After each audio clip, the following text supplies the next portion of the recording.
So అందరికీ నమస్కారం. ఈ వీడియోలో 7th క్లాస్ అయినటువంటి 13వ పాఠ్యాంశం అయినటువంటి విజయనగర రాజుల గురించి మాట్లాడతాం. మరి ఈ విజయనగర రాజుల యొక్క పరిపాలన ఏ విధంగా ఉంది, మరియు వివిధ రకాల వంశాలు అంటే 4 వంశాలు ఏ విధంగా పరిపాలించాయి, సంగమ అంటే సాల్వ, తులవ, అరవిడి వంశాలు ఏ విధంగా పరిపాలన చేస్తాయి అనేది ఈ వీడియో చూస్తాము. ఈ వీడియోస్ అందరూ కూడా please subscribe channel and share friends మిత్రులందరూ కూడా షేర్ చేయండి. రైట్. సో విజయనగరము, అసలు విజయనగరం అంటే ఏంటి? విజయనగరం అంటే ఏంటంటే విజయాల నగరము. విజయనగరం అంటే ఏంటి సార్ అంటే విజయాలతో చేకూరినటువంటి నగరమే విజయాల నగరం అని పిలుస్తాము. మరి ఇక్కడ ఈ విజయనగరం ఎక్కడున్నది? సో విజయనగరం అనేది ఎక్కడున్నది సార్ అంటే కర్ణాటకలోని కృష్ణా నది ఉపనది అయినటువంటి తుంగభద్ర నది ఒడ్డున ఉన్నటువంటి నగరమే ఈ విజయనగరము. విజయనగరం అంటే విజయాల నగరము. మరి ఇక్కడ ముఖ్యంగా ఈ విజయనగర సామ్రాజ్యాన్ని ఎవరు స్థాపించారు? విద్యారణ్య స్వామి ఆశీస్సులతోని. ఎవరి ఆశీస్సులతోని? విద్యారణ్య స్వామి ఆశీస్సులతో 1336 సంవత్సరంలో అనియరాయలు, ఎవరేనండి? అనియరాయలు మరియు బుక్కరాయలు ఇద్దరు కూడా కలిసి ఈ యొక్క విజయనగర సామ్రాజ్యాన్ని స్థాపించారు. ఎవరి యొక్క ఆశీస్సులతో? విద్యారణ్య స్వామితోని. మరి ఇక్కడ వీరు విరూపాక్ష దేవుణ్ణి కొలిచేవారు. అంటే విజయనగర సామ్రాజ్యంలో ఉన్నటువంటి రాజులు ఎక్కువ ఏ దేవుని కొలిచారంటే విరూపాక్ష దేవుణ్ణి కొలిచేవారు. మరి ఇక్కడ సుమారుగా విజయనగర సామ్రాజ్యం ఎన్ని సంవత్సరాలు వర్ధిల్లించారంటే 300 సంవత్సరాల పాటు వర్ధిల్లింది. సో ఇక్కడ దీనిలో ఉన్నటువంటి ప్రధాన వంశాలు, ఈ యొక్క వంశాలు ఎగ్జామ్ లో వరుసగా గుర్తుపెట్టుకోవాలి. ఏంటి సార్ అంటే ఫస్ట్ వంశము సంగమ, రెండవది సాల్వ, మూడవది ఏంటి సార్ అంటే తులవ వంశము, 4వ వంశము అరవిడి వంశము. మళ్ళీ చెప్తున్నాను, సంగమ, సాల్వ,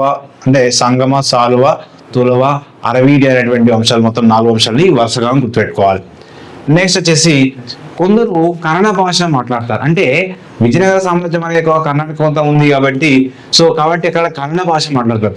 మరి ఇక్కడ శ్రీకృష్ణదేవరాయలు మాత్రం తెలుగుని ఎక్కువ దేశ భాషలందు తెలుగు లెస్స అనేటువంటి అన్న వ్యక్తి వస్తుండే. దేశ భాషలందు తెలుగు లెస్స అన్నది శ్రీకృష్ణదేవరాయలు కాబట్టి ఈయన తెలుగుని ఎక్కువగా ఆదరించాడు, తెలుగుని ఎక్కువగా మాట్లాడడం జరిగింది. తుంగభద్ర నది ఉత్తరంగా కొన్ని కొత్త రాజ్యాలు వెలిసినాయి. అంటే తుంగభద్ర నది యొక్క ఉత్తర భాగంలోని కొన్ని కొత్త రాజ్యాలు వెలిసాయి. అవి బహుమని రాజ్యాలు. వాటిని ఏమంటారంటే బహుమని రాజ్యాలు అంటాం.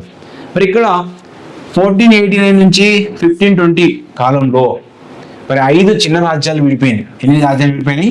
5 చిన్న రాజ్యాలు విడిపోయినాయి. ఆ 5 చిన్న రాజ్యాలలో పెద్ద రాజ్యాలు ఏంటి? 5 చిన్న రాజ్యాల్లో పెద్ద రాజ్యాలు ఏంటంటే బీజాపూర్ రాజ్యం ఒకటి, గోల్కొండ అయినటువంటి ఇందులో 5 రాజ్యాలలో ఇవి పెద్ద రాజ్యాలుగా చెప్పుకుంటాం. మరి ఈ రాజ్యాలను అంటే ఈ బీజాపూర్ రాజ్యాన్ని, గోల్కొండ రాజ్యాన్ని ఎవరు పరిపాలించారంటే ముఖ్యంగా ఈ రాజ్యాలను ఇరాన్ దేశం నుంచి వచ్చి అరేబియా అంటే ఇరాన్ నుంచి వచ్చి మరియు అరేబియా దేశాల నుంచి వచ్చి వీళ్ళు పరిపాలన సాగించడం జరిగింది. మరి విజయనగర రాజుల యొక్క వరుస క్రమం గుర్తుపెట్టుకోవాలి. ఎగ్జామ్ లో వారి యొక్క వరుస క్రమం అడుగుతాడు, వారి యొక్క కాలం కూడా అడిగే అవకాశం ఉంటుంది. అంటే అరియారాయలు 1336 నుంచి 1357 వరకు, 1336 నుంచి 1337 వరకు.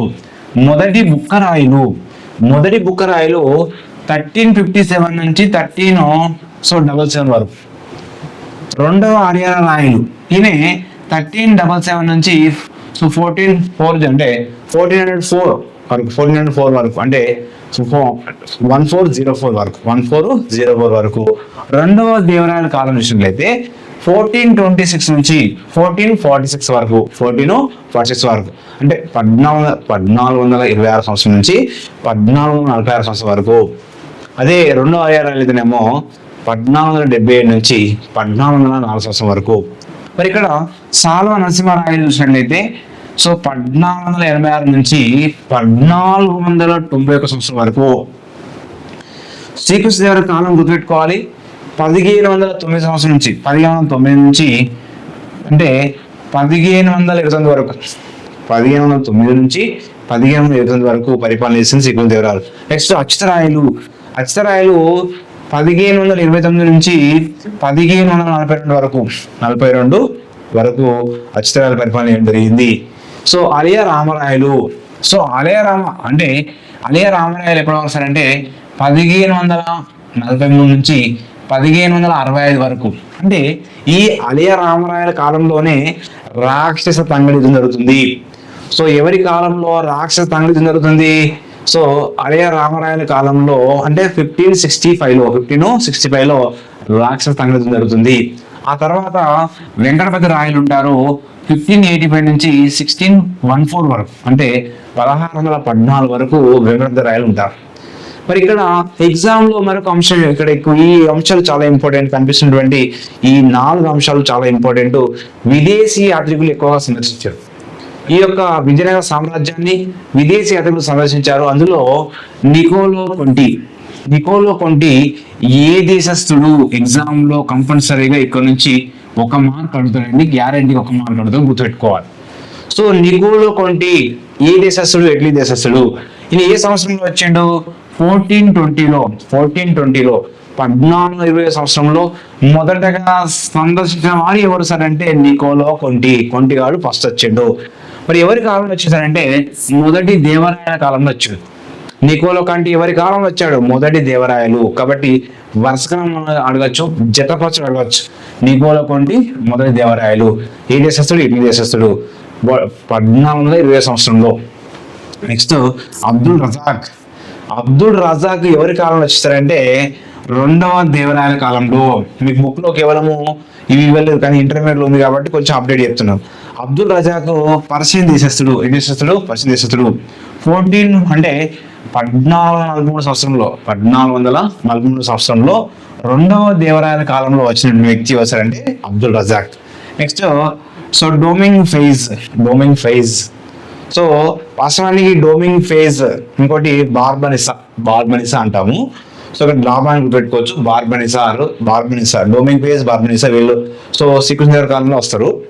సో ఇక్కడ ఈ డోమింగ్ ఫేజ్ అవుతారంటే పోర్చుగీస్ యాత్రికుడు 1520 సంవత్సరంలో శ్రీకృష్ణదేవరాయల కాలంలో కాలంలో వచ్చి ఈ యొక్క శ్రీకృష్ణ కాలంలో ఉన్నటువంటి ఆ సైనికులు చూసి నిజంగా ఇంత గొప్ప సైన్యం ప్రపంచంలో ఎక్కడ కూడా లేదని చెప్పేసి కొనియాడాడు. డోమింగ్ ఫేజ్. తర్వాత ఆ న్యూనిస్ ఇతడు కూడా పోర్చుగీస్ వర్తకుడు. ఈయన 1537 సంవత్సరంలో అచ్యుత దేవరాయల కాలంలో, ఎవరి కాలంలో? అచ్యుత దేవరాయల కాలంలో వచ్చిన వ్యక్తి వస్తారంటే న్యూనిస్ అనే వ్యక్తి అచ్యుత దేవరాయల కాలంలో రావడం జరిగింది. కాబట్టి ఈ అంశాలన్నీ కూడా గుర్తుపెట్టుకోండి, ఎగ్జామ్ లో రావడానికి అవకాశం ఉంటుంది. సో మొదటి ఇక్కడ చూడండి, ఎక్కడ నుంచి ఇంపార్టెంట్ సార్ అంటే సో నికోలో కొంటి మొదటి దేవరాయలు, అబ్దుల్ రజాక్ 2వ దేవరాయలు. సో అబ్దుల్ రజాక్ 2వ Devarayalu, Domingo Paes Srikrishna Devarayalu. So Nuniz Achyuta అని గుర్తుపెట్టుకోండి. సో అలా ఇయర్స్ కూడా గుర్తుపెట్టుకోవాలి. సో నికోలో కొంటి అంటే Italy, Conti Italy. So Abdul Razzaq Persian. Domingo Paes అంటే ఇక్కడ పే వస్తుంది, పోర్చుగీస్. న్యూనిజ్ కూడా పోర్చుగీస్ గుర్తుపెట్టుకోవాలి, ఇయర్ కూడా గుర్తుపెట్టుకోవాలి. నెక్స్ట్ సో విజయనగర పట్టణం చూసినట్లయితే ఆల్రెడీ చెప్పుకున్నాము, తుంగభద్ర నది ఒడిన ఉంది. నిజంగా విజయనగర పట్టణంలో చాలా దేవాలయాలు నిర్మించారు, చాలా వరకు దేవాలయాలు కూడా ఈ యొక్క పట్టణం నిర్మించడం జరిగింది. అబ్దుల్ రజాక్ ప్రకారము నిజంగా అక్కడ ఉన్నటువంటి కోట చూస్తే 7 వలయాలతో ఉన్నటువంటి కోట, ఆ కోట ఉంది, చాలా అద్భుతంగా ఉందని చెప్పేసి అబ్దుల్ రజాక్ తన యొక్క పొగడ్త చెప్పడం జరిగింది. పురావస్తు శాస్త్రజ్ఞుల ప్రకారం, ఎవరి ప్రకారమో పురావస్తు శాస్త్రవేత్తల ప్రకారము, వారి యొక్క అభిప్రాయం ప్రకారము ఏం చెప్తారంటే ఎన్ని భాగాలు వేస్తారు? 4 భాగాలు వేస్తారు. అంటే రాజ్యాన్ని 4 భాగాలుగా విడదీయడం జరిగింది పురావస్తు శాస్త్రవేత్తల అభిప్రాయం ప్రకారము. మరి 1వ భాగం ఏంటి? గుట్టల పైన ఆలయాలు ఉంటాయి. అంటే అడుగుతూ ఎగ్జామ్ ఏమంటుందంటే 1వ భాగంలో గుట్టల పైన ఆలయాలు, 2వ భాగంలో పంటలు అంటే పంట భూములు కాలువలు రెండో భాగం. మూడో భాగంలో ఏముంటాయి? అంతఃపుర భవనాలు, రాజభవనాలు. ఫర్ ఎగ్జాంపుల్ ఇంపార్టెంట్ ఇది.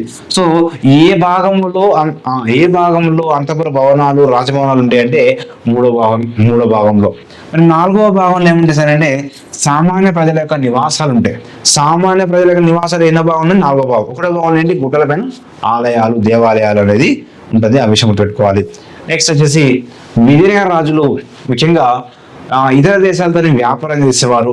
అందులో ఈ అరేబియా దేశం నుంచి, ఇరాన్ దేశాల నుంచి మేరీ రకం అంటే మంచి రకమైనటువంటి గుర్రాలను కూడా ఓడల ద్వారా దిగుమతి చేసుకునేవారు. ఎలా? మేరీ రకము గుర్రాలను ఓడల ద్వారా దిగుమతి చేసుకునేవారు ఎవరంటే విజయనగర రాజులు. మరి రెండవ దేవరాయల కాలంలో ముస్లిం పోరాట యోధులను కూడా నియమించుకున్నారు. అంటే సో ఇక్కడ హిందువులే కాకుండా ఈ యొక్క విజయనగర దేవరాయల కాలంలోని అంటే రెండవ దేవరాయల కాలంలో ముఖ్యంగా అంటే విజయనగర రాజు అందరూ కూడా అందులో కొందరులో ఎవరి కాలంలో ఉంటాడు? ముస్లిం పోరాట యోధులు నియమించుకున్న రాజు అంటాడు. ముస్లిం పోరాట యోధులు నియమించుకున్న రాజు ఎవరంటే రెండవ దేవరాయలు. ఎవరండి? రెండవ దేవరాయల కాలంలో ముస్లిం పోరాట యోధులు నియమించుకున్నాడు. సైనిక దళాల నాయకుడు. అసలు సైనిక దళాల నాయకుడు ఏమంటారంటే అమర నాయకుడు అంటారు. ఏమంటాము? అమర నాయకుడు అంటాం. ఇది ఇంపార్టెంట్. ఎగ్జామ్ ఏమంటాడు? సైనిక దళాల నాయకుడిని ఏమని పిలుస్తారు? అమర నాయకుడు అంటాం. అంటే ఈ అమర నాయకుడు ముఖ్యంగా మొత్తం రాజ్యాన్ని సైనిక అధికారాలన్నీ కూడా పరిపాలన నియంత్రణ చూసేవారు. వీళ్ళు ఏం చేసేవాళ్ళంటే మొత్తం రాజ్యాన్ని సైనిక అధికారులే పరిపాలన నియంత్రణ కూడా చేసేవారు. ఎవరుసారంటే ఈ యొక్క అమర నాయకుడు లేదా సైనిక దళాధిపతి నాయకుడుగా చెప్పుకుంటాం. మరి శ్రీకృష్ణ వద్ద బలమైన సైన్యం ఉన్నది. అంటే అక్కడ ఉన్నటువంటి వాళ్ళు విదేశీ యాత్రికులు చెప్పారు. సో శ్రీకృష్ణ కాలంలో బలమైనటువంటి సైన్యం ఉంది. సుమారుగా ఇందులో 35,000 అశ్వదళం ఉన్నది. ఈ అశ్వదళ ఎప్పుడు యుద్ధం అంటే అప్పుడు యుద్ధం చేయడానికి సిద్ధంగా ఉన్నారట. ఈ అశ్వదళ ఇప్పుడు యుద్ధం అయితే ఇప్పుడే రెడీగా ఉన్నారు. కాబట్టి సో అట్లాంటి బలమైనటువంటి సైన్యము శ్రీకృష్ణ కాలంలో ఉన్నది. ప్రభువర్గం నుంచి సైనిక అధికారులే వివిధ అధికారులను పొందారు. సో ఇక్కడ ఏంటంటే ప్రభువర్గం నుంచి సైనిక అధికారులు వివిధ అధికారులు పొందారు. ఈ ప్రభువర్గం నుంచి సైనిక అధికారులు కొన్ని అధికారులు పొందారు. ఆ అధికారులు ఏంటంటే శిస్తు వసూలు చేసుకోవడం. అంటే కొన్ని గ్రామాలను కొన్ని పట్టణాల నుంచి ఏం చేశారంటే సైనిక అధికారులే వాళ్ళు బంగారు నాణాలు కానీ నాణాలు వసూలు అంటే శిస్తు వసూలు చేసుకొని వారు పోషణ చేసుకుంటూ రాజ్యానికి సైనికులు గాను మరియు రక్షణ గాను పనిచేస్తూ ఉంటారు ఈ యొక్క సైనిక అధికారులు. మరి రాజుకు సొంత సైన్యం కూడా ఉండేది. మరి ఈ సొంత సైన్యానికి ఎవరు చెల్లించేవారు జీతాలు సార్ అంటే రాజే వీరి యొక్క జీతభత్యాలు చెల్లించేవారు. అంటే రాజు కూడా సొంత సైన్యం ఉండేది. ఆ సొంత సైన్యానికి కూడా రాజే జీతభత్యాలు చెల్లించేవారు. ఇక్కడ ప్రభువర్గం నుంచి సైనిక అధికారులకు అధికారులు ఉన్నాయి. అధికారులు ఏంటంటే శిస్తు వసూలు చేసుకోవడం, పట్టణాల నుంచి గ్రామాల నుంచి బంగారు నాణాలు కానీ నాణాలు తీసుకొని వారు సైన్యాన్ని పోషించడము మరియు రాజుకు సహకరించడం అనేది వాళ్ళు చేస్తూ ఉంటారు. నెక్స్ట్ సైనిక దళాధిపతులను నాయకులుగా కూడా నియమించేవారట. సో ఇక్కడ సైనిక దళాధిపతులు ఏ విధంగా నియమించేవారు? నాయకులుగా కూడా నియమించేవారు. ఈ సైనిక దళాధిపతులు నాయకులుగా ఉంటారు కదా, ఈ నాయకులను ఏమంటారంటే అమర నాయకులుగా పిలిచేవారు. సైనిక దళాధిపతులను ఏమంటారు? నాయకులుగా కూడా నియమించుకునేవారు. ఈ నాయకులని అమర నాయకులను పిలిచేవారు. ఏమన్నారు? అమర నాయకులు. ఇక్కడ అమరం అంటే ఏంటి సార్ అంటే నిర్ణీత ప్రాంతం పైన రెవెన్యూ శిస్తు వసూలు చేసే అధికారం కలిగి ఉంటారు వీళ్ళు. అంటే వీళ్ళు నిర్ణీత ఒక ప్రాంతాన్ని ఎంచుకొని ఆ ప్రాంతం అంతా కూడా రెవెన్యూ శిస్తు వసూలు చేసే అధికారం కూడా ఈ అమర నాయకులకు కలిగి ఉంటారు. మరి చాలా మంది అమర నాయకులు తెలుగు వీరులే ఉన్నారు. సో అంటే ఏ వీరులు ఎక్కువగా ఉన్నారు? అమర నాయకులు ఎక్కువగా చాలా మంది కూడా తెలుగు వారిని ఈ యొక్క అమర నాయకులుగా ఉన్నారు. కాబట్టి గుర్తుపెట్టుకోవాలి, సైనిక దళాధిపతులని నాయకులుగా నియమించేవారు. సో ఆ నాయకులను ఏమంటారండి? అమర నాయకులు అనేవాళ్ళు. సో అమరం అంటే ఏంటి సార్ అంటే నిర్ణీత ప్రాంతంపై రెవెన్యూ శిస్తు వసూలు చేసే అధికారం కలిగి ఉంటారు. వారిని అమరం నిలుస్తుంటారు. కాబట్టి ఆ విషయం గుర్తుపెట్టుకోవాలి. మరి శ్రీకృష్ణదేవరాయల కాలం ఎలా ఉంది? శ్రీకృష్ణదేవరాయల పరిపాలన నిజంగా ఒక సుదీర్ఘ పరిపాలన, ఒక చక్కనైనటువంటి పరిపాలన చేసిన వ్యక్తి ఎవరంటే శ్రీకృష్ణదేవరాయలు. శ్రీకృష్ణదేవరాయల పరిపాలన అయితే 1509 నుంచి 1529 సంవత్సరం వరకు గొప్ప పరిపాలన చేసింది. ఈయన బహుమని మరియు గజపతులకు వ్యతిరేకంగా నడిపించాడు. అంటే తన రాజ్యాన్ని ఈ యొక్క బహుమని రాజుల నుంచి కానీ గజపతుల రాజుల నుంచి వ్యతిరేకంగా నడిపిస్తూ సమర్థవంతంగా నడిపించాడు. నెక్స్ట్ కృష్ణానది తూర్పు తీర ఓడరేవులపై నియంత్రణ కూడా చేసిండు. అంటే కృష్ణానది తూర్పు తీర ఓడరేవులపై నియంత్రణ చేస్తూ రాజ్యాన్ని ముందుకు తీసుకెళ్ళాడు. నెక్స్ట్ విజయదశమి రోజు చాలా పెద్ద ఎత్తున పండుగ నిర్వహించేవాడు. సైనిక ప్రదర్శన సైనిక కవాతు కూడా చేసేవారు. సైనిక ప్రదర్శన చేసేవారు, కవాతు కూడా నిర్వహించేవారు. ఏ రోజున? విజయదశమి రోజున. మరియు ఇతడి శ్రీకృష్ణదేవరాయలు ఏం చేసేవాడు అంటే తిరుపతి కానీ శ్రీశైలం అహోబిలం స్వయంగా వెళ్ళేవాడు. ఆ ప్రాంతాలు స్వయంగా సందర్శించేవాడు. ఇక్కడ అడుగుతాడు, ఏ ప్రాంతాలు రాజు స్వయంగా సందర్శించేవాడు సార్ అంటే, స్వయంగా వెళ్ళేవాడు సార్ అంటే తిరుపతి, శ్రీశైలము, అహోబిలము ప్రాంతాలు స్వయంగా వెళ్ళేవాడు. అదేవిధంగా ఈయన యొక్క చేసినటువంటి అనేక గౌరవార్థము ఇక్కడ ఏం చేశారంటే రాయగోపురం. సో రాయగోపురం ఎక్కడైతే దేవాలయం నిర్మించారో అక్కడ రాయగోపురం నిర్మించేవారు. వాటిని పెద్ద పెద్ద ముఖదారాలుగా ఉండేటి రాయగోపురాలే పెద్ద పెద్ద ముఖదారాలుగాను ఉండేవి అన్నట్టు. మరి ఇక్కడ విజయనగర పట్టణంలో సుందర దేవాలయాలు నిర్మించారు. సుందరమైనటువంటి దేవాలయాలు ఏ పట్టణంలో ఉన్నాయి? సో విజయనగరంలో చాలా వరకు సుందరమైనటువంటి దేవాలయాలు ఉన్నాయి. శ్రీకృష్ణదేవరాయల కాలంలో నిజంగా శ్రీకృష్ణదేవరాయలు ఒక కవి మరియు సాహిత్యవేత్త కవి. మరియు ఈయన ఆండాల్ అనేటువంటి, ఇక్కడ చాలా చాలా ఇంపార్టెంట్, ఆండాల్ అనేటువంటి తమిళ భక్త కవి అంటే కవిత్రి. ఆండాల్ అనేటువంటి తమిళ భక్త కవిత్రిని జీవితం ఆధారంగా చేసుకున్నాడు. ఎవరు? ఆండాల్ అనేటువంటి తమిళ భక్త కవిత్రిని జీవితం ఆధారంగా చేసుకొని ఆముక్త్య మాల్యద అనేటువంటి గ్రంథం రాసిండు. ఇతని యొక్క కాలంలో అష్టదిగ్గజ కవులు ఉండేవారు. ఎవరి కాలంలో? శ్రీకృష్ణదేవరాయల కాలంలో అష్టదిగ్గజ కవులు ఉండేవారు. వాళ్ళ పేర్లు గుర్తుపెట్టుకోవాలి. అల్లసాని పెద్దన్న, దూర్జటి, తెనాలి రామకృష్ణుడు, ముక్కు తిమ్మన్న, పింగళి సూరన్న, రామరాజ భూషణుడు, మాదయ్య గారి మల్లన్న, అయ్యలరాజు రామభద్రుడు. ఈ విధంగా ఈ అష్టదిగ్గజ కవుల గురించి కూడా మనము ఎగ్జామ్లో గుర్తుపెట్టుకోవాలి. ఎగ్జామ్లో అడిగే అవకాశం ఉంటుంది. సో కాబట్టి అల్లసాని పెద్దన్న, దూర్జటి, తెనాలి రామకృష్ణుడు, ముక్కుతిమ్మన్న, పింగళి సూరన్న, రామరాజు భూషణుడు, మాదయ్య గారి మల్లన్న, అయ్యలరాజు రామభద్రుడు, ఇవి ఓకే. నెక్స్ట్ మనకు ఇంకా మిగిలిన విజయనగర సంబంధించినటువంటి మిగిలిన సమాచారము నెక్స్ట్ వీడియోలో చూస్తాము. So thank you to all.